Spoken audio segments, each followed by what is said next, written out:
a red flag flying here.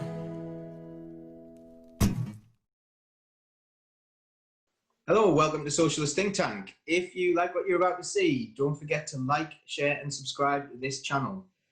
Today I'm here with Pete North, who's going to be speaking to us about what he believes socialism to be. Hello, Pete. Hi, Paul. How are you doing? I'm absolutely fine, thanks. How are you? Yeah, good, mate. Just starting to get back into things now after all this business. Yeah, it's been a bit of an unusual time. So the first thing I'm going to go into is the question I ask all my guests is, what is socialism to you? Socialism to me is just about making sure that everybody from every walk of life gets an opportunity at being the best they can be. And if that means giving it a little bit of extra support to people that, who find things a little bit tougher, who maybe don't have the benefits that other people have, then so be it. If it's making sure that the people who have all the benefits in life pay a little bit more to help things move along, then so be it. I mean, obviously, it's important that we've got national ownership of utilities and the means of production. That goes without saying, free healthcare system and a good benefit system. But I think really it's just about being right with each other. You know what I mean? Everyone having the fair opportunity and being treated equally, ultimately. So, like, you've spoken about two different things there that I think are interlinked. You've spoken about socialism at a local level, and you've spoken about socialism at a national level. So I'm going to focus, like, firstly on a local level. How do you see socialism in action in your local communities? How do you see socialism at that local level? Everyone getting a fair crack of the whip and... Well, I think particularly what we've seen with coronavirus, we've seen the best come out in people in communities. We've seen food banks supporting the people who are struggling. We've seen neighbours helping neighbours. We've seen people coming out on the doorsteps and applauding the workers who are keeping society together at the minute. So that, I mean, that really highlights their socialist values for me. It is making sure that we recognise that the working people are the ones who are actually making the difference in our society. And like with the food banks, it's making sure that the people who are struggling, to make ends meet, that they've got somewhere to turn. So that's what I see in my community. It's funny that you mentioned food banks, because food banks are a consequence of really poor management of the country. You know, we really shouldn't need food banks in this day and age, and food banks having to exist are a real sad thing for society from a national government level. But at the same time, you know, we really appreciate food banks and we really appreciate all the work they've done, and they're actually packed full of people with socialist values. So who is responsible, do you think, for making sure that socialism happens in communities? Is it just the local community themselves that are responsible for that socialism? Well, I think we've been forced into a position where yes, the communities are the ones who are responsible for delivering the socialism, because we're not getting the support from above. As you say, it's a shame that food banks have to exist, and it absolutely is. But the fact that they do exist, this just highlights how much people do care about each other. You know, a lot of the volunteer groups around here are run by local people who give their time for nothing. And like I say, when we've got a government who don't seem to be supporting people at the lower end of the social class properly, it's good to know that these groups can come in. But I hope at some point, if we get a government that does do things properly and starts to instill a socialist agenda, that we won't have a need for food banks anymore. But it's good to know that when there is that gap from above, that it's filled by local people. I think it's really interesting that, you know, people in communities do support each other and will come out and display those socialist values, but at a national level, they really don't seem to want to place their faith in socialists to do that. What does socialism look like, sort of at a bigger level? Does socialism have to come from the grassroots up, or can socialism come from the top down?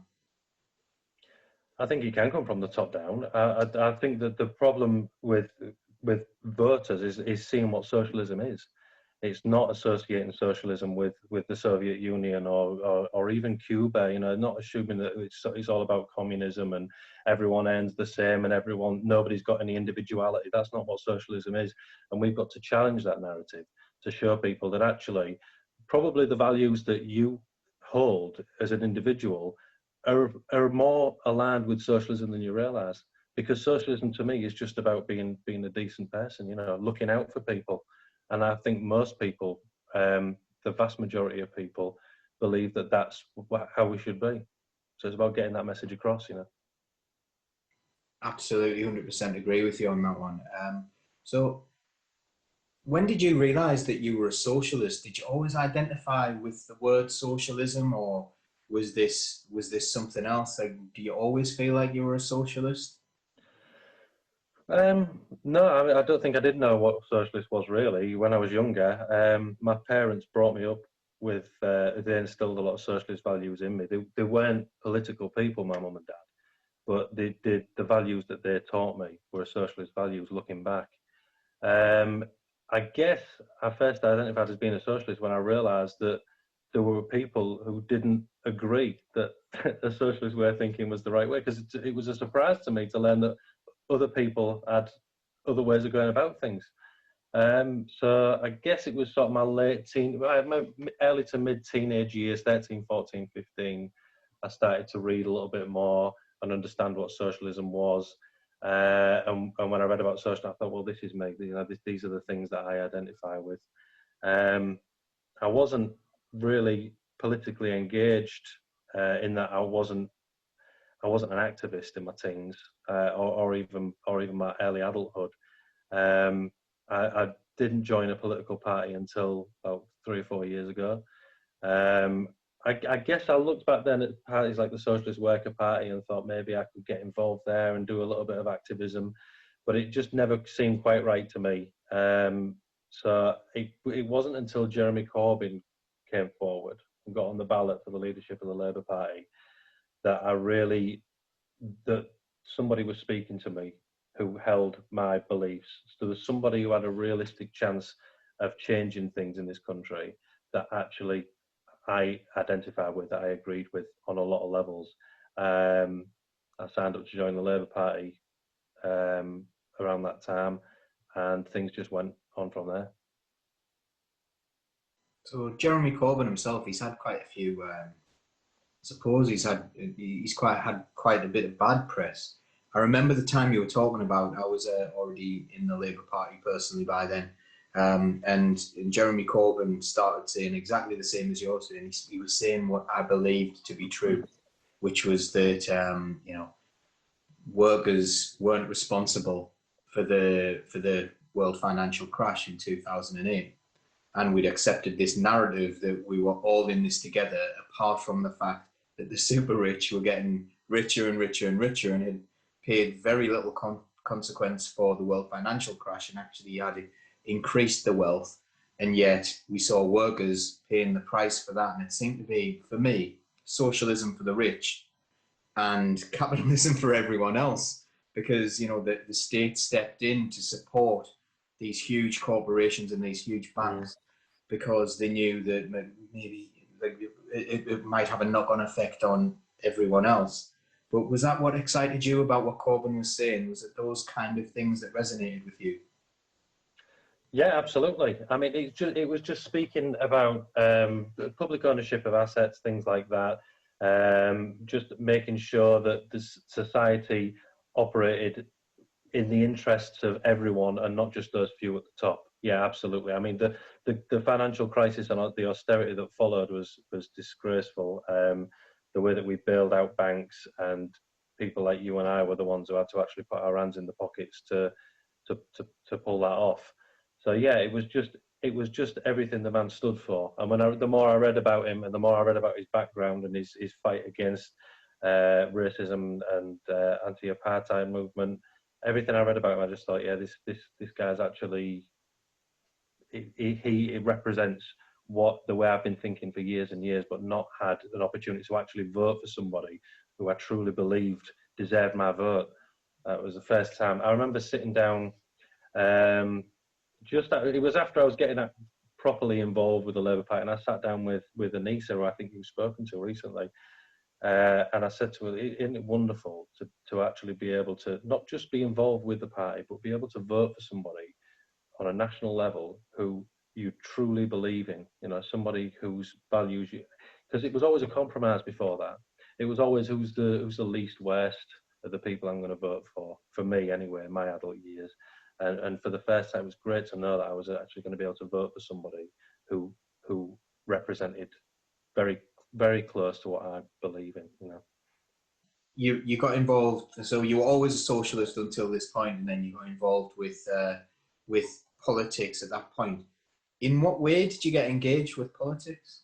I think one of the first meetings I went along to was, it was around the time when there were the shadow cabinet resignations, and our CLP was going to discuss a motion in support of Jeremy Corbyn. And I remember going along to that meeting, and the hall was absolutely packed. There were so many people there, and there were parents with buggies, and there were disabled people in wheelchairs coming in with the sticks. People from all walks of life had turned out just to show the support for Jeremy Corbyn. And it was a fantastic atmosphere. The debate was great. There were people speaking for and against Jeremy, but it was a really engaging meeting. And I don't think I've missed a CLP meeting since then. I don't think there's been one quite as well attended as that. But yeah, from there on in, I just got deeper and deeper into it, if you like. You know, people encouraged me to take on more roles, take on more responsibilities, and it's been a really, really positive thing in my life, getting involved with the Labour Party. I remember that time. It was actually quite an exciting time to be a member of the Labour Party, because, you know, we saw those mass resignations from the party, and we saw what was going on the shadow front bench. And I was actually involved in a rally where Graham Morris, the MP for Easington, who had 4 shadow cabinet briefs at that time, because there were so many resignations. There was Laura Pidcock, Daniel Kennedy, and Harry Cross, and we spoke from the platform. And actually the way it resonated with the working class people in Easington, because Easington's a very working class place, it was quite exciting to see that. But then recently we've sort of lost that connection with the working class, you know, and I think it's quite a sad thing to see that I think working class people probably do identify with the ideas of socialism, but not necessarily the words of socialism. Earlier on, you were talking about the nationalisation of certain industries. Are you in favour of like sort of a blanket nationalisation of everyone, and everyone getting the exact same wage as one another, and the state control and everything, or is that some sort of fantasy idea that the right wing like to put on people like you? Yeah, I mean, that's absolutely what it is, isn't it? The media like nothing more than to portray anyone left of centre as being radical communists who want everyone to live the same life. That's not what we are. No, I mean, national ownership of the utilities, I think, is step one. I think because water, electricity, gas, things like that are so essential to our living, I think we've got a right to those commodities. Yeah, water, gas, electricity, transport. Obviously, we need to better fund the NHS as well. We must have free healthcare at the point of need. And then we see where we go from there. I mean, I think there's probably other branches of industry that we could look at nationalising or part nationalising, but telephony as well is probably something. Free internet it was a promise that came under a lot of scrutiny, but I think there is an argument for having communication companies nationalised.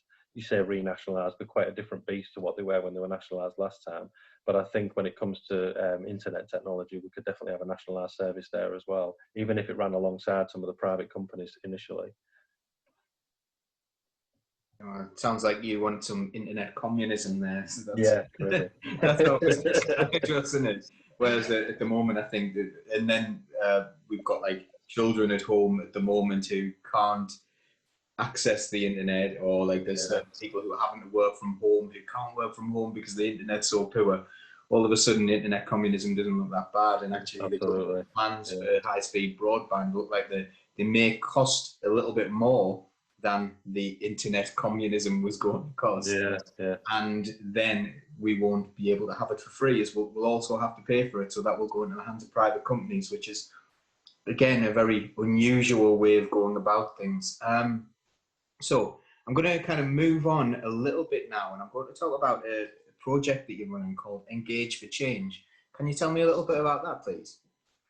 Yeah, sure. Engage for Change is, it started off as an offshoot of the Hull and District Trades Council, and we do still operate very closely with Hull and District Trades Council, but it was all about raising the image of trade unions amongst younger people. That was the initial remit. When I first got involved, there was a festival called Collective Youth, which Lloyd Dobbs has organised, a local musician, and he'd organised this festival with the Trades Council. It was a very small, low-key affair. I think they were maybe dipping the toe in the water just to see if they could actually pull it off. And the event was great. The event was great, but not a great deal of people turned up. Lloyd came to me and a couple of other people and said, well, we're going to build a bit of a team. We're going to do this again, and we're going to do it better. We got together a couple of years ago and renamed it Engage for Change, and we had a festival in Queen's Gardens in Hull that summer. And I think about 3,000 people turned up. It was a hell of a lot better than it was when it was Collective Youth. We had a full lineup all afternoon. The weather was fantastic. We had trade union stalls all around the field, and it was a huge success. And then last year we did it again, and we doubled the attendance. I think we're up to about 7,000 people came throughout the course of the day.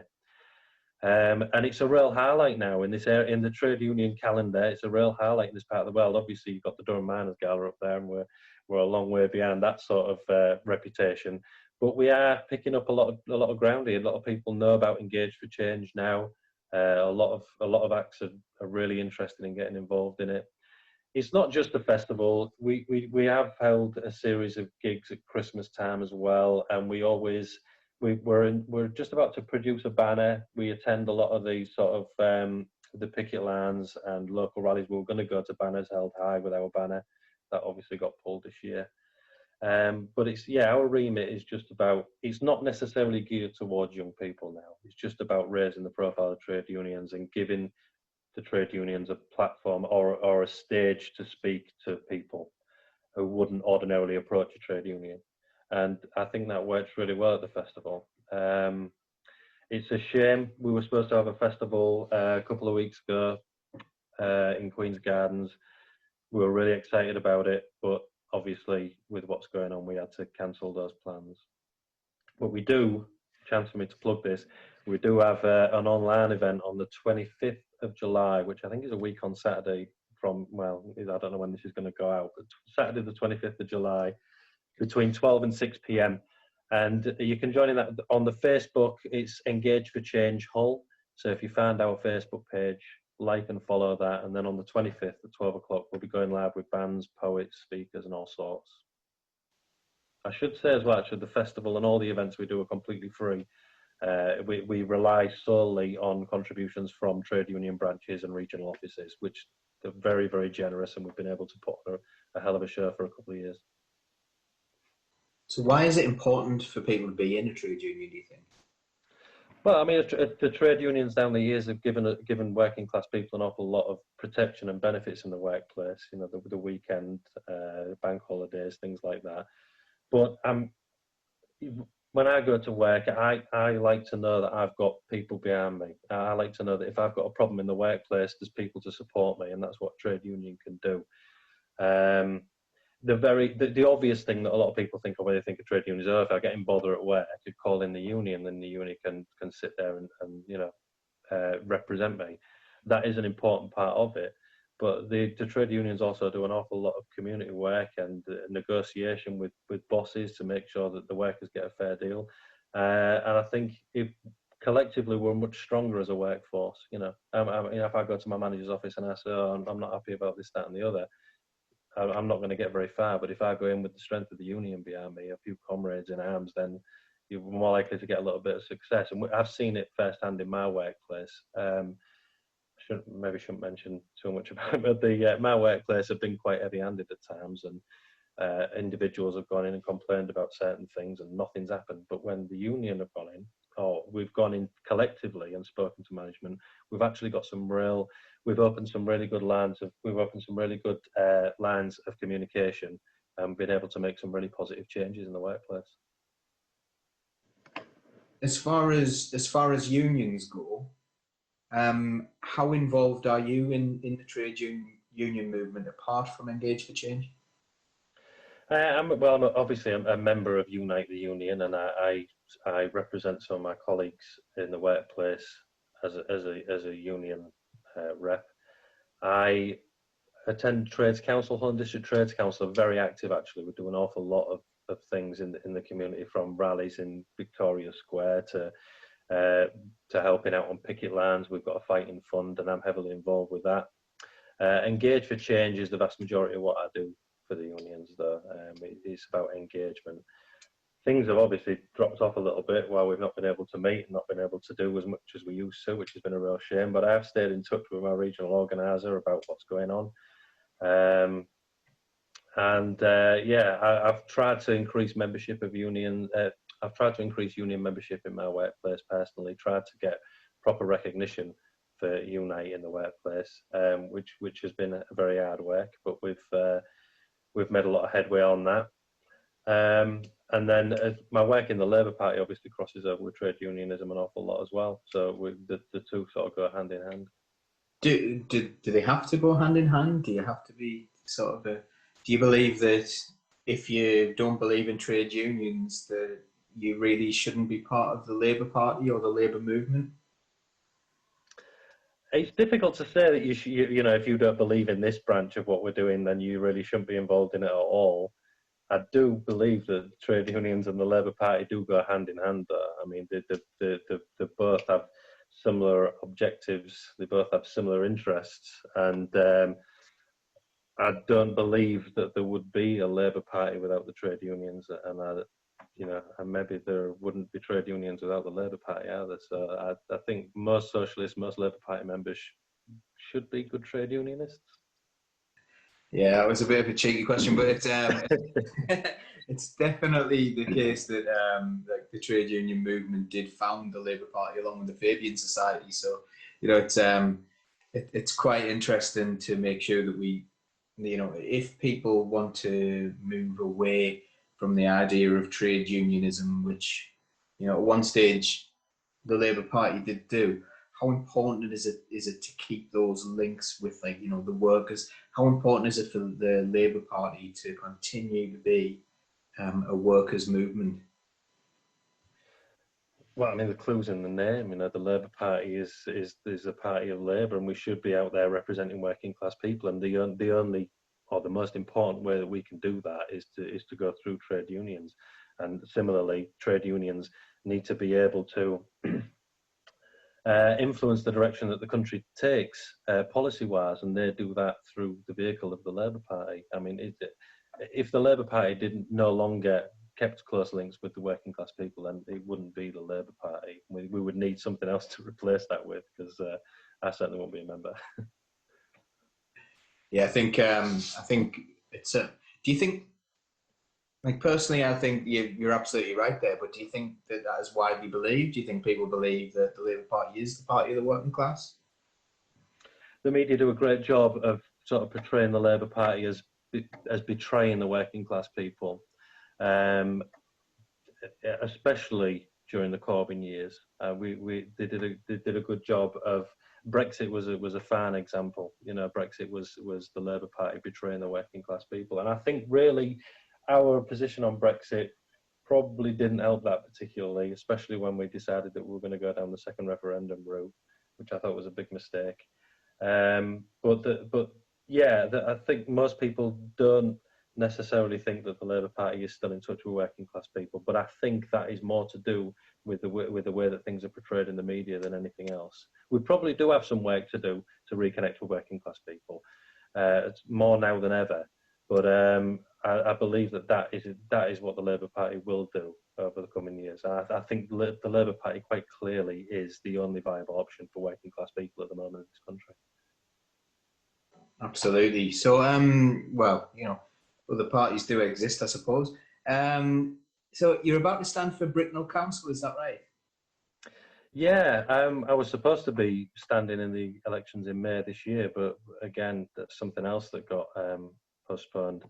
Yeah, Bricknell is a ward in Hull that's had Tory councillors since it was founded. They're the only Tory councillors in Hull. We've got a pretty finely balanced Lib Dem Labour council at the moment. It is Labour-led, but it's quite slim. And then we've got these two pesky Tories in Bricknell. We've tried for years and years to get them out. We've come close. We've come within a handful of votes. And the campaign we were running earlier this year was going really, really well. We upped our contact rate dramatically. Spoke to probably well into the hundreds of residents about issues they had. Produced plenty of literature for them to have a look at. And the campaign was going fantastically well. And then obviously the rug got pulled out from under our feet, which we were disappointed about. But I'll give it another go this year, next year in May. We shouldn't have had elections next year. It would have been a fallow year. So it will just be the postponed elections from this year that are held next year, which makes things an awful lot easier. And we've got a lot of campaigning time. The Tories don't really do a great deal around here. The only ward they ever have a looking at is Bricknell. They put out a lot of terrible literature, but they don't do an awful lot of work. So I think we've taken them by surprise. But having said that, having the postponed election, I think they've now got a little bit more time to regroup and see if they can steal back a few of the votes that we've definitely pinched off them. How important is it for working class people to stand for elected positions? Absolutely crucial at every level. And I've seen it firsthand in Hull. I mean, when I got involved with the Labour Party, I had no intentions of standing for council, no intentions at all. And it was seeing some of the working class, and particularly the younger working class people as well, who were getting elected in this city and doing a fantastic job for their communities. I mean, really blew me away, to be honest. And I've seen, I know I've mentioned Anissa before, but there's Anissa Akbar and her ward colleague Shane McMurray. When they got elected, they made an awful lot of promises. They had a lot of ideas before they got elected. They were going to do this, that, and the other, do things a bit differently. And you take it with a pinch of salt, and you assume that this is what they all say. But those two really did make big changes in that ward. A ward in Hull that's is relatively deprived. It's got a very diverse community. But what they've done is they've brought that community together, and they've provided an awful lot of support for a lot of people who desperately needed it. And it was seeing people doing things like that that inspired me to decide to put my name forward and get myself on the panel. Compared with now, what would a socialist society look like? Well, I think we wouldn't have any need for food banks anymore for a kick-off. We'd have people going to work and receiving a fair wage. We'd have rid of things like 0-hour contracts and lack of job security. If people feel more confident that they've got what they need in life, then they can live a happier life. You know what I mean? I think people would just be generally happier and more secure in what they're doing. And we'd also get, hopefully, a little bit more of that community spirit. We get people looking out for each other. You know what I mean? If people respect each other, people feel as though the people care about them, that builds those bridges as well. I think sometimes we can learn quite a lot from what conservatives do. There's this recent bill that they've brought in action, the immigration bill, suggested that people who earn £25,600 a year were unskilled. Anything under that was unskilled, and that's created a lot of fury. People are absolutely furious about this.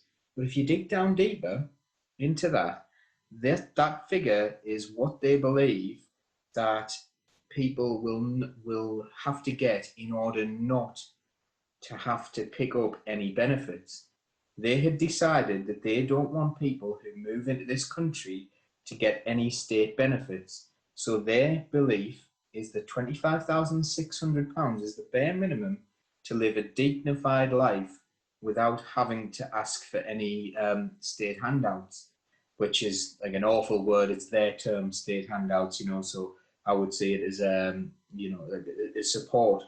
But that tells you quite a lot, doesn't it? Why aren't they working towards £25,600 being the bare minimum that anyone is paid in our society, rather than saying that is an unskilled wage? Yeah, absolutely. No, I completely agree with you, Paul. It's, I mean, there's an alarming disparity between what people, regular people on the street, seem to see as being an acceptable wage. And, you know, when you break it down and you look at the outgoings that people have, and you look at the standard of living that people are expected to have as well, and you realise that it's we're a long way off that. You know, we're a long way off that. What proper working class people are getting, your shop workers, your cleaners, and things like that. I mean, the wage that they're getting does not allow somebody to lead a dignified life. I think you know, when people are picking up those benefits, I think they believe that those people are the ones who are getting benefits, who are getting social security. But when they're in work and they're getting those things, and then the people they work for are posting massive profits, who is actually getting the benefit? It's the massive company that's, you know, that's getting those huge profits, that really is the beneficiary of that benefit. Would you agree with that?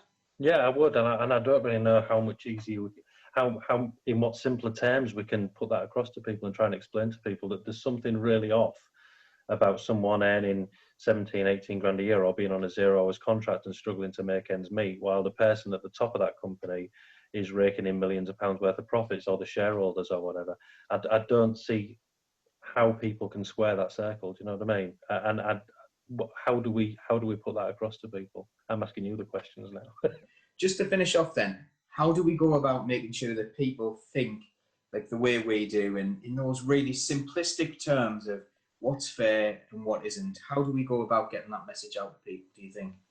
But it's very difficult to do, isn't it? You've got to have those, and we've all tried it on social media, and some people just don't want to listen. I think we've got to do it on a one-on-one. Well, we've got to do it on a one-on-one basis. We've got to do it collectively as well, I suppose. It's just explain to people in simplest terms. Just put the questions to them. Put the questions out. What do you think is fair? Do you think it's fair that this happens? Do you think it's fair that that happens? And try and show people that actually, I honestly believe that most people share the values of socialism, like I said earlier, whether they know it or not. And I think it's about just showing the people that what socialism is just common decency. Trying to put that thought into people's minds is to try and, I guess, get them to shed that idea that we spoke about earlier, that anything left of centre is just communism. You know, try and shake that suggestion. Just actually, what we're suggesting is perfectly reasonable. And most people, I think, would identify with that. So it's just about having the conversations, whether it's, yes, we still got to do the social media thing, we still got to knock on people's doors, we still got to have rallies in the town centre. But it's about using the correct language, and it's about speaking to working class people, not accusing working class people and saying, you're wrong, you know, you've done this wrong, or what you're saying is completely beyond the pale. It's about putting across the counter argument and trying to explain it to people on their terms, and move away from the sort of hyper intellectual debate and try and explain things on a very base level. Would you say listening to people would be an important part of that, and finding out what people actually want? Because, you know, if we've got faith in people to be socialists, shouldn't we be asking them what they want as well? Yeah, we definitely need to listen more, don't we? It was. I don't want to go back to the Brexit debate, but I don't think that Brexit was a discussion. It wasn't the racists versus the rational people at all, and that's the way that it was framed by an awful lot of people, and a lot of people on the left as well. What we should have done, we should have spoken to people and said, what are your concerns about being part of the European Union? You know, and trying to address that. We need to listen more, and we need to understand people's concerns. But that I don't think that means that we've got to necessarily tolerate some of the views that people come out with. This is this is something I often have discussions with other people on the left, is how to approach this. If somebody comes out with something that's blatantly intolerant and quite unpleasant, how do you approach that? You know, do you put your arm around them and try and explain the right way around, or do you call it out and no platform them? Me personally, I'm a no platformer, and I like to challenge that sort of language. But we do need to listen. We need to understand why people have got these views, and we need to try and reassure people that there's a way of going about, there's a way of improving life for people without necessarily pointing the finger at your neighbour, you know, without necessarily blaming the guy who's a little bit different to you for all that's wrong in your life, and try and explain how you've probably got more in common with that guy down the road who you're blaming for all life's ills than you have for the people who are actually causing you hardship. Thank you so much for coming on today. It's been a pleasure. Yeah, it was a pleasure. Nice speaking to you. I hope Engage for Change goes really well. So that's an online event. Can anyone watch that? Sorry? Can anyone at all watch that? You know, anybody can tune in. They've just got to go to our Facebook page. I think it's Engage for Change Hull, but if you go to Facebook, search Engage for Change, it'll pop up. We'll stick it in the description as well. Yeah, brilliant. That's 25th of July from 12 till 6. Just dip in, dip out. There'll be loads of great entertainment. There'll be speakers from across the movement as well. It's not a festival, sadly. It's not what we were planning, but it should be a good afternoon of entertainment. Who's your headliner, do you think? We've got a young girl called Yasmin Kerr who's pretty big in the city, and she's a fantastic performer, so she's confirmed. The lineup is nowhere near complete yet, but Yasmin's brilliant, so if you tune in, make sure to leave a space in your afternoon to watch her.